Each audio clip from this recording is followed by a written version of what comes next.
Hi folks, this is Vince with Dad's Gaming Addiction, and today we're going to check out Sutakku. Now I don't know if that's really the proper pronunciation, but that's what I'm going with. This game is for one or more players for ages 14 and up, with the average play time being about 15 minutes. But I want to add a little addendum to that. I do not agree with the age requirement on the box. It says 14 and up. I think it's more along the lines of 8 and up, but that's my personal opinion based on what I've played.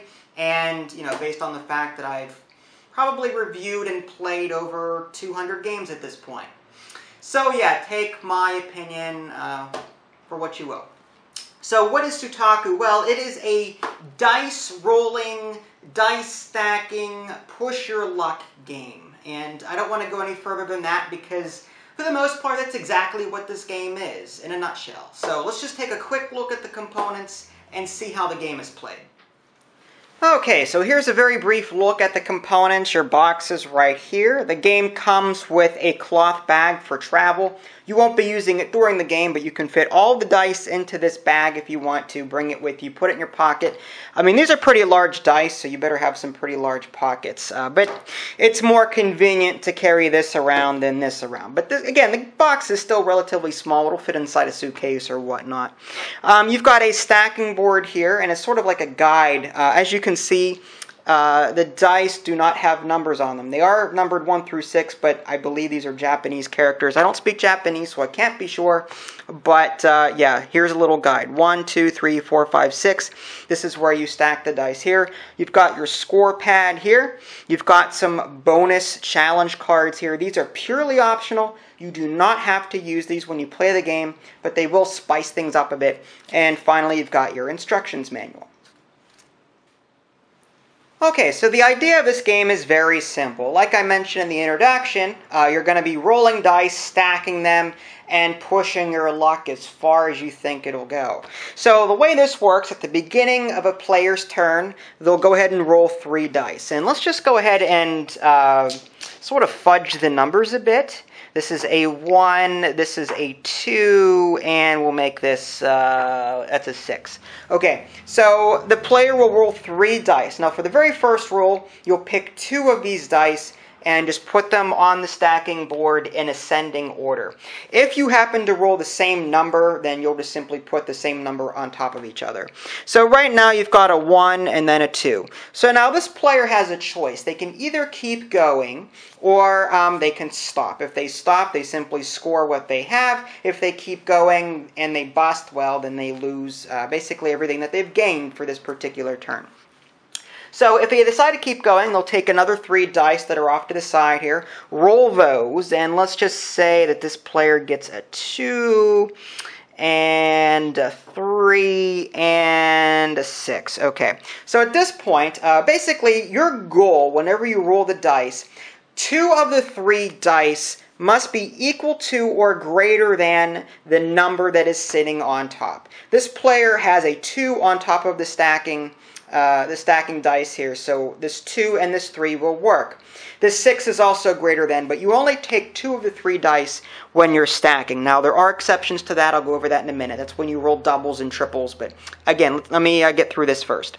So you're going to put the 2 on here, and it's always in ascending order, but you want to match the numbers first before you move up a number, and then you'll put the 3 on top of here. Alright, so again, this player has a choice. Do I keep going, or do I score what I have? Well, let's say that this player wants to stop and score what they have. What they'll do is they'll take the number on the very top here, which is a 3, multiply it by the number of dice in the stack, and then that number will be recorded on the score pad here. And there's 5 rounds, as you can see. Round 1, 2, 3, 4, and 5, and then there's a grand total here. And then at the end of 5 rounds, whoever has the most points will win the game. Alright, so there's a few things to touch on that I didn't cover in that last segment. There is a mulligan rule. Once per round, the player can mulligan if they roll unfavorably. Let's just say this player has a 1 and a 2, and let's just say that he rolls a 1, another 1, and a 2. Well, 2 of the 3 dice have to be equal to or greater than this, and he didn't do it. So now he can mulligan if he wants to, or just lose everything. To mulligan, you take away 1 of the dice, and then you roll the other 2. If the other 2 meet your requirement, then you're fine. But if they don't, then your turn is over and you bust. Okay, so doubles. How do doubles work? Well, let's say that you roll, and again, I'm going to fudge the numbers, a 2, 2, and a 3. Now, the top number here is a 2, so you're fine. You've met the requirement. At least 2 of these dice are equal to or greater than the number on top of the die stack there. But you've rolled doubles, which is awesome. So what you can do at this point is you can actually place all 3. 2, 2, and then 3. Pretty easy stuff.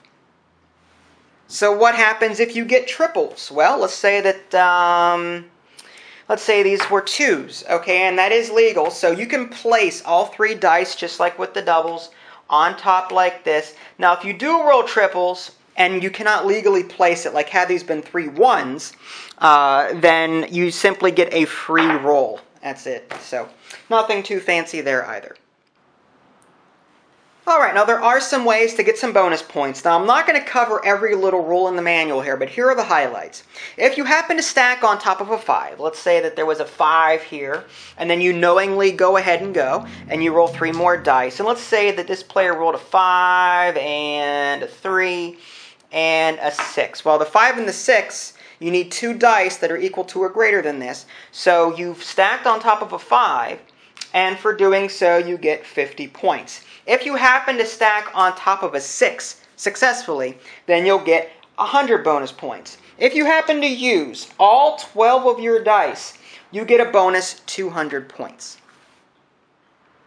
Alright, so there you have it, a very brief look at Sutakku. It's worth mentioning that I did not cover all of the rules found in the manual. This was just a general overview so that you could see how the game was played.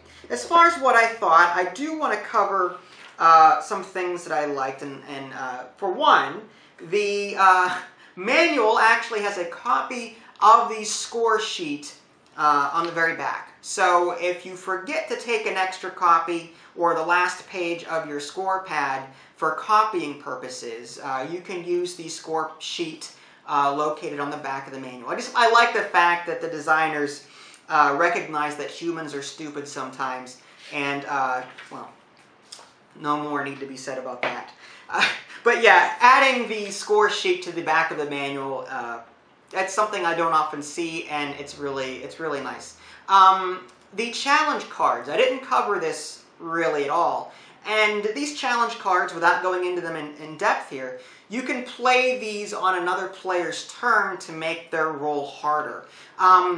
The downside is that if it can backfire on you. If the player actually succeeds in completing the challenge that you set forth, they'll actually earn more points, and the points are actually listed on the card here. For example, Rich Man's Folly, pre-roll challenge. The roller must roll a double and stack it, or they bust. You may play this on yourself if you wish.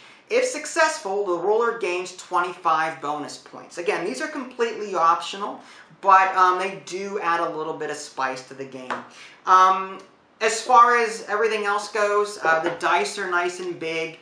Yes, the Japanese characters take some getting used to. I mean, the 1, 2, and 3 are fine, but the 4, 5, and 6, I have to double check. Just because I don't have a photographic memory, and quite frankly, my memory sucks. But at least the stacking board contains a guide, so I don't have to keep flipping back to the manual. And again, the age requirement, 14 and up, I think any competent 8-year-old, maybe even a 6-year-old can play this game. It's just, you're just rolling dice and stacking them in ascending order and pushing your luck. That's it. If you have a kid and they can play Yahtzee or Farkle, then they can play this game. It's just fancier Japanese script stuff. So I wouldn't stress out too much over the age requirement. But yeah, other than that, I think the game is pretty fun. If you guys want to see my full review, you can on my official website, www.dadsgamingaddiction.com. If you haven't already, subscribed to my YouTube channel. That way you can keep up to date with any new content I happen to publish. This is Vince, thanks for watching, and I'll catch you next time.